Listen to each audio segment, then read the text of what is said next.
Hello and welcome to this World Cup special. We're coming to you from the iconic Melbourne Cricket Ground, and one reason why India has been doing really well in this World Cup is not because of their strong batting or their effective bowling, but also because of their very high standards of fielding.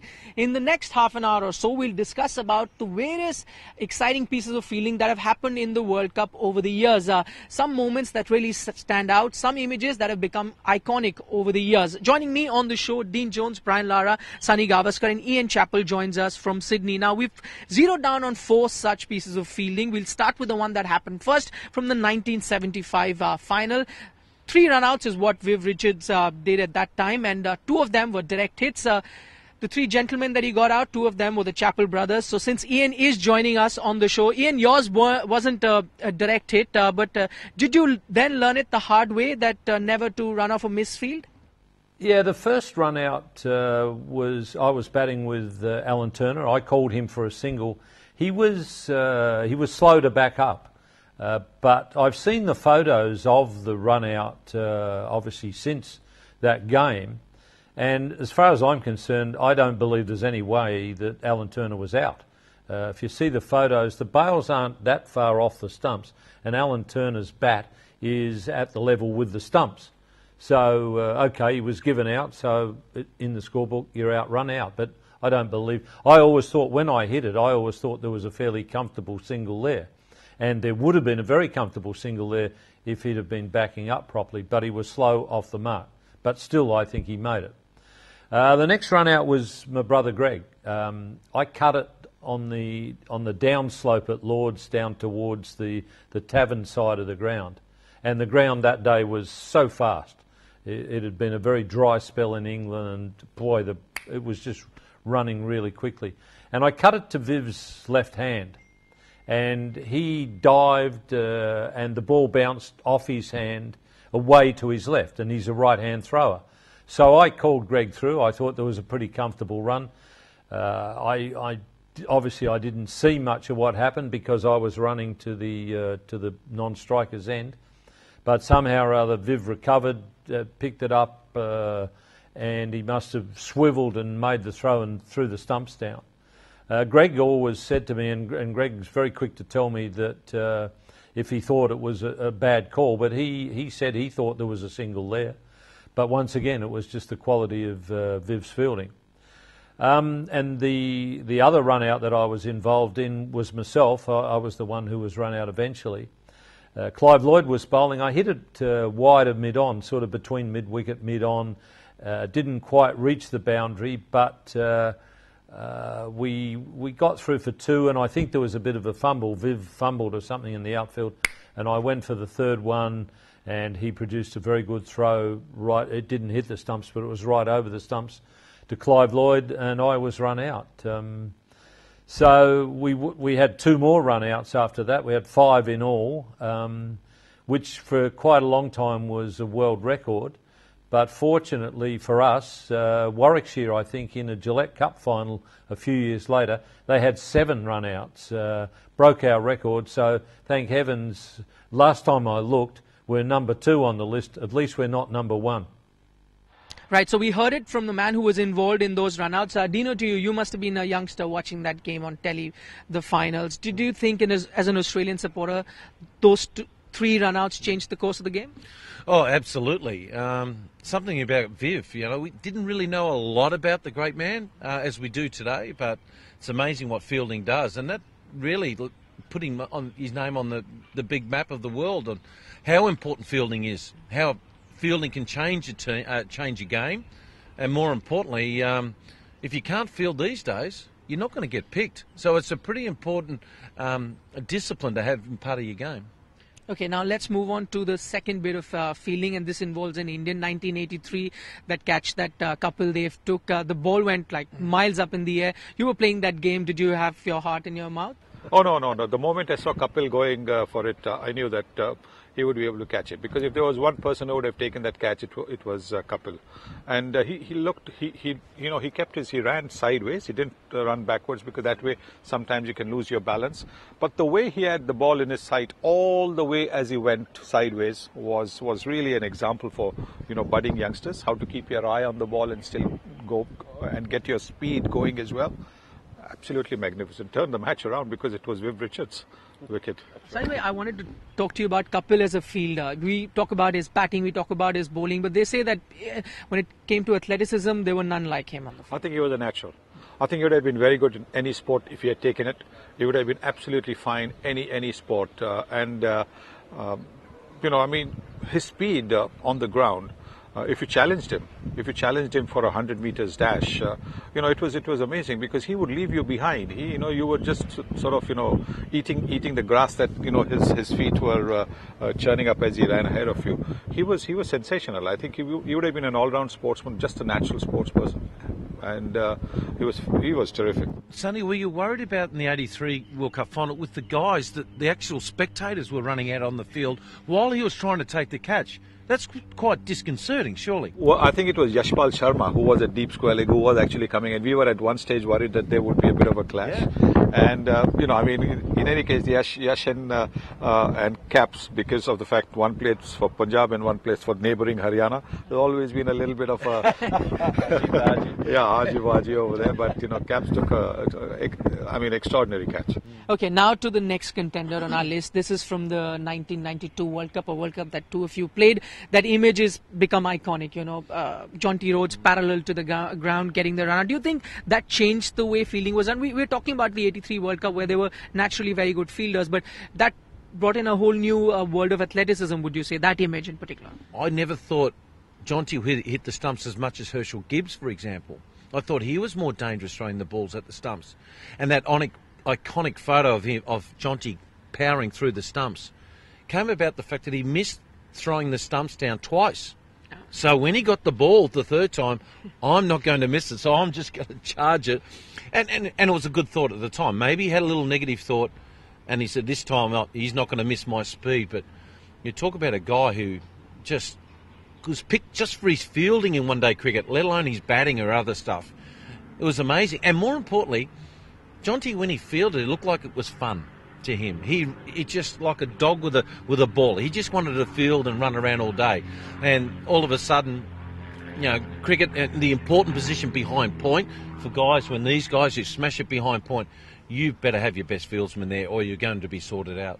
Okay, Brian, he that time ran out Inzamamul Haq. Inzamam has been run out a few times in an international career, but not to take anything away from Jonty. Do you think he revolutionized fielding from that particular image, revolutionized fielding? Most definitely in my mind. I grew up watching a lot of great fieldsmen. Dean Jones was one of my favorite guys to watch in the field. Gus Logie, the big catch you heard of Clive Lloyd, and Sir Vivian Richards as well. All great fieldsmen. And when you look at it, you say, that's a great fieldsman. But for the first time, when you saw Jonty, you thought, well, geez, they got 13 guys on the field. They got a guy at backward point, a guy 10 yards to his right, and a guy 10 yards to his left. And that was only Jonty Rhodes. Every time I played a ball in his direction, there was some sort of hesitation. And that performance against Pakistan, against Inzamamul Haq, is just unbelievable. Today, you still see it. What is also critical about is that South Africa just came back into international cricket, their first World Cup. Nobody knew anything about them. We knew that they played good cricket back in South Africa, but that's it, full stop. And to see Jonty Rhodes and his band of warriors coming out over to the World Cup and their performances, not just in the field, but all around was great. So it signaled to me the start of something totally different in terms of the feeling aspect of things. Okay, now to the final contender on our list. It wasn't a crucial game. It's just that image stands out. Dwayne Leverock from Bermuda taking that catch in 2007. Brian, you're the only one on our panel who played that World Cup. It happened in your home ground. What are your memories of that particular catch? I don't know if they put up a plaque yet, but there is some indentation on the ground, still left by the weight of the man hitting the ground. But people still talk about it in Trinidad. It was not a great World Cup for India and other countries, but that whole session in Trinidad, in terms of that part of the World Cup, to remember that catch has got to be significant. And I visit Bermuda quite a lot, and I see Mr. Leverock. And that big smile on his face, tremendous guy. He was just special to have a guy like that on a cricket field. You look at the guys today, there's no way, you're gonna find someone like that on the field. But he played his part. I think he's got something to remember in a World Cup cricket tournament. And good luck to him. Okay, do you know? people have to score hundreds or get 5 first to be remembered, and yet they're not remembered. This man takes a catch and is remembered. He's a legend. Yeah, well, we thought there was an earthquake when he hit, and there was a tidal wave alerts going out to St Lucia and St Kitts and all that. Look, but it's just sheer joy. And it's something about the associate teams that they bring. They bring a different spark to the game. And everyone was trying to catch him. It's the fastest I've ever saw him run. I don't know who was more surprised, the actual batsman getting out to that catch or him actually taking the catch. He sort of looked down and gone, I've taken that. Where do I run? Who do I celebrate with? I'm going over there. I'm going over there. It's fabulous. And it goes to show you that I know we live in this age where guys have got to be unbelievably built like these guys and athletes and all that, but there have been some guys who have been a little bit bigger than normal, but still be able to actually deliver a punch. He delivered a punch. Okay, that was my next question. Actually, what made that catch very exciting, at least for viewers in India, Bumble was commentating at that time and made it really funny also. But Saiba, you played with a few guys who were big, as Dino mentions, in your time, but none as athletic as Dwayne Leverock was. Well, I think the only thing I can say about that is that the ball caught him. So, I don't think he actually, look, a lot of times, I've known during the time that I played, guys who didn't enjoy fielding would dive so that they didn't have to chase the ball. So if somebody was at mid-on, he dived or showed as if he was diving. So the guy at mid-wicket had to go and chase the ball because he didn't want to do a bit of running. And maybe that was what the man was trying to do. But television can actually make something look spectacular. And that's what it was. It made it look spectacular. And because he was, shaped the way he was, if I might use that word, it looked telegenic, if I might say so. Finally, the 4 picks that we had for the best pieces of fielding, your favorite and why? Me first. Yeah. I think it's got to be Jonty Rhodes, simply because that was the beginning of what we saw of Jonty Rhodes, and he was just exceptional. Yeah. And if you look at anybody who played during that era, Jonty Rhodes' era, will tell you he was the best fieldsman of all times. What we have seen. But then that one moment still stands out today. So I believe that sort of heralding, what great fieldsmen that could be. And today I think we've seen the benefit of it. Okay. If you were to Google cricket fielding, I think that'll be the first image that'll come. Dino, for you? Well, Jonty's up there because it's amazing. In television, we've got all this wonderful slow-mo, but it's that one fantastic shot a photographer got with him horizontal, whacking through the stuff. Look, Viv Richards, for me as a young boy, he's the greatest player I ever saw. Which is the one moment you're picking? I can't split them. Any bloke who runs out Ian Chappell, I'm going to have to say good on him. Sorry, chaps. Ian, what about you? Well, I think Viv Richards' fielding was outstanding. And the fact that it involved 3 run-outs in the one game, I think that makes it number 1 for me. Viv was a cat-like in the field. He had that ability where he seemed to run very low to the ground, and I don't know whether he had extremely long arms or not, but he didn't really seem to have to bend too much to pick the ball up. So that probably was an advantage. And then he had this terrific, not only a powerful throw, but he was also a very accurate throw.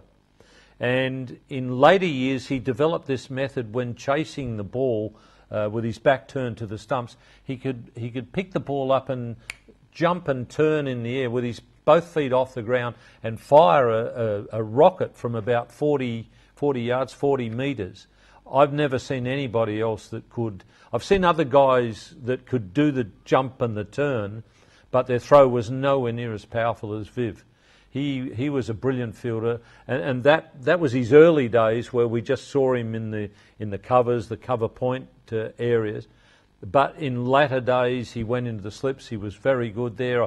I saw him at bat pad. I saw him take remarkable couple of catches at bat pad. He was just a genius in the field all round.